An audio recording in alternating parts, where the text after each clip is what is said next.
ભાઈ જો હવે આપણે ઉમરાની નિયત અત્યારે બધાને કરવી, છેલ્લે લગી અવાજ આવે છે તો એક જ વખતમાં પૂરું કરી નાખું. અવાજ આવે છે છેલ્લે? ઓલા ભાઈ ચશ્મા વાળા આવે છે? નકર પછી ત્યાં આવીને કરાવી દઈશ. અત્યારે તમારે ઉમરાની નિયત કરવાની છે, તમે બધાએ જમી લીધું છે અત્યારે, એટલે હું તમને ગુજરાતીમાં અત્યારે ઉમરાની નિયત કરાવી દઉં છું. તો બધા એક સાથે આપણે કરી નાખશું ને.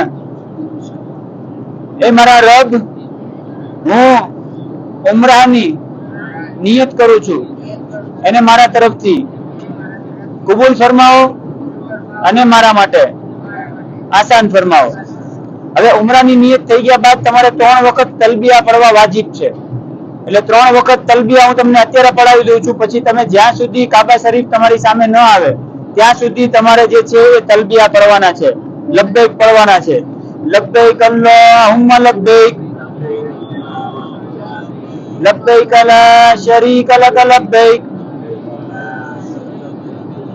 ઇન્નલ હમ્દા વન નિયમતા લક વલ મુલ્ક લા શરીક લક, લબ્બૈક અલ્લાहुम्मा લબ્બૈક,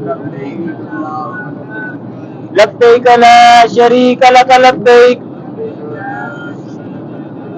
ઇન્નલ હમ્દા વન નિયમતા લક વલ મુલ્ક લા શરીક લક, લબ્બૈક અલ્લાहुम्मा લબ્બૈક, લબ્બૈક લા શરીક લક લબ્બૈક, ઇન્નલ હમ્દા વન નિયમતા લક વલ મુલ્ક લા શરીક લક. હવે જ્યાં સુધી કાબા શરીફ તમારી સામે ન આવે ત્યાં સુધી તમારે તલબિયા પડવાના છે.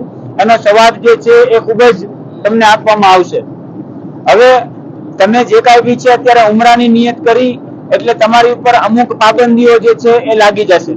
જેમ કે તમારું જે ફેસ જે છે, મોઢું, એ ઢકાવવું ન જોઈએ અને માથું ઢકાવવું ન જોઈએ. લેડીઝ જે છે એમનું ખાલી ફેસ જે છે એને ઢકાવવું જોઈએ. લેડીઝ જે છે હાથના મોજા પહેરી શકે, પગના મોજા પહેરી શકે. જેન્ટ્સ જે છે હાથના મોજા અને પગના મોજા પહેરી શકે નહીં. એના પગની ઘૂંટી જે છે ખુલ્લી રહેવી જોઈએ. અને રાત્રે સૂતી વખતે તમે જે કાંઈ બી છે ચાદર ઓઢીને ન સૂઈ શકો. બીજું કે તમે સુગંધવાળી વસ્તુ તમે ખાઈ ન શકો. જેમાં કાચી કોઈ વસ્તુ એવી છે કે એલચી છે, દાલચીની છે, પ્યાસ છે, એવી કાચી કોઈ વસ્તુ તમે સુગંધવાળી વસ્તુ તમે ખાઈ શકો નહીં. બરાબર? એટલે એનું તમારે ધ્યાન રાખવાનું છે અત્યારે કે ભાઈ પાકી ગઈ હોય વસ્તુ તો તમે એને ખાઈ શકો. બીજું શિકાર તમે કરવા ન જઈ શકો, તો એવું તો કોઈ અત્યારે આપણે કાંઈ છે એવું નથી થવાનું. પછી તમે અત્યારે જયારે મક્કા શરીફ પહોંચો છો જિદ્દા એરપોર્ટ ઉપર, ત્યારે જિદ્દા એરપોર્ટ ની બહાર નીકળશો એટલે તમને સિમ કાર્ડ જે છે એ આપશે એ લોકો. એ સિમ કાર્ડ લેવાના નથી, કેમ કે એ લોકો જે છે એ તમારી પાસેથી વિઝાની કોપી માંગશે, તમારા ફિંગરપ્રિન્ટ લેશે. વિઝાની કોપી માંગે તો એ મોલ્લીમના માણસો હશે, એને આપી દેજો. ફિંગરપ્રિન્ટ મૂકવાનું કે તો ના પાડી દેવાની. કેમ કે સાઉદી અરેબિયાની અંદર એક વ્યક્તિને એક જ સિમ આપવામાં આવે છે એના ફિંગરપ્રિન્ટ ઉપર. બીજું સિમ કાર્ડ મક્કાથી આપશે નહીં તમને. ને આ સિમ કાર્ડ 1 કે 2 દિવસ જ ચાલશે, પછી બંધ થઈ જશે. એટલે તમારે જિદ્દા એરપોર્ટ થી સિમ લેવાનું નથી. મક્કા પહોંચી 1 દિવસ ઉમરો કરી પછી સાંજે તમે કદાચ નીકળશો તો ત્યાં સ્ટેન્ડ લાગેલા હશે હરમ શરીફની આજુબાજુ, તમને સિમ કાર્ડ મળી જશે. અને સ્ટોલ લાગેલા છે બધી કંપનીના. 3 કંપની છે ત્યાં, ઝૈન, એસટીસી અને મોબાઈલની. એમાં તમે કોઈ બી કંપનીનું લઈ શકશો. અને ત્યાં 1200 કે 1300 રૂપિયા સુધીમાં તમારા 14-15 દિવસ આરામથી નીકળી જશે.